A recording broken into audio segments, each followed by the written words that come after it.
മത്സ്യബന്ധനത്തിന് പോയ ബോട്ടിലിടിച്ച ശേഷം നിർത്താതെ പോയ കപ്പൽ തിരിച്ചറിഞ്ഞു. CRS എന്ന പനാമ കെമിക്കൽ ടാങ്കർ കപ്പലാണ് അപകടമുണ്ടാക്കിയത്. സംഭവത്തിൽ കപ്പൽ ക്യാപ്റ്റനെതിരെ കേസെടുത്തു. അപകടത്തിൽ കപ്പലിൽ വീണ 6 മത്സ്യത്തൊഴിലാളികളെ രക്ഷപ്പെടുത്തിയിരുന്നു. കടലിൽ വീണ 6 മത്സ്യത്തൊഴിലാളികളെ രക്ഷപ്പെടുത്തിയിരുന്നു. ഷമീർ അബ്ദുൾ ചേരുന്നു കൂടുതൽ വിവരങ്ങളുമായി. ഷമീർ, എന്താണ് കേസിന്റെ വിശദാംശം? കഴിഞ്ഞ ദിവസമാണ് കൊല്ലം തീരത്ത് നിന്നും 24 നോട്ടിക്കൽ മൈൽ അകലെ വെച്ച് ഈ മത്സ്യബന്ധന ബോട്ടിനെ കപ്പൽ ഇടിച്ച ശേഷം ഇത് നിർത്താതെ പോയത്. ഈ സംഭവത്തിൽ ഇപ്പോൾ ഈ കപ്പലിനെ തിരിച്ചറിഞ്ഞിട്ടുണ്ട്.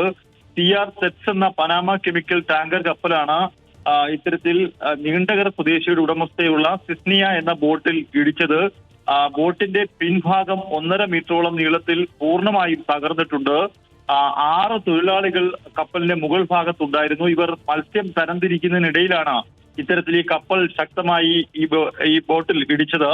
തുടർന്ന് ഇവർ ബോട്ടിൽ ഉണ്ടായിരുന്നവർ ബഹളം വെച്ചെങ്കിലും കപ്പലിൽ ഉണ്ടായിരുന്നവർ രക്ഷാപ്രവർത്തനത്തിന് തയ്യാറായില്ലെന്നും മത്സ്യത്തൊഴിലാളികൾ പറയുന്നു. പിന്നീട് ഇത് മറ്റ് മത്സ്യത്തൊഴിലാളികളുടെ സഹായത്തോടു കൂടി ഈ ബോട്ട് നീണ്ടകര തുറമുഖത്ത് എത്തിച്ച ശേഷമാണ് തൊഴിലാളികളെ ആശുപത്രി പ്രവേശിപ്പിച്ചത്. എന്തായാലും UAE കോർഫുക്കാൻ തുറമുഖത്ത് നിന്നും കൊളംബോയിലേക്ക് പോവുകയായിരുന്നു ഈ കപ്പൽ. എന്തായാലും ഇത് 24 നോട്ടിക്കൽ മൈൽ അപ്പുറത്തുള്ള സംഭവമായത് തന്നെ ഇത് കോസ്റ്റൽ പോലീസ് ഇതുമായി ബന്ധപ്പെട്ട അന്വേഷണം നടത്തി ഫോർട്ട് കൊച്ചി കോസ്റ്റൽ പോലീസിന് ഈ കേസ് കൈമാറുകയും ചെയ്തു. പിന്നീട് ഈ കപ്പൽ തിരിച്ചറിയുകയും ചെയ്തു. ഈ കപ്പൽ ഇപ്പോഴും യാത്ര തുടരുകയാണ്.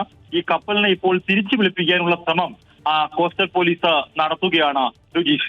ശരി ഷമീർ, കപ്പൽ ബോട്ടിലിടിച്ച് 6 മത്സ്യത്തൊഴിലാളികൾ കടലിൽ വീണ സംഭവത്തിലാണ് ഇപ്പോൾ കപ്പൽ ക്യാപ്റ്റനെതിരെ കേസെടുത്തിരിക്കുന്നത്.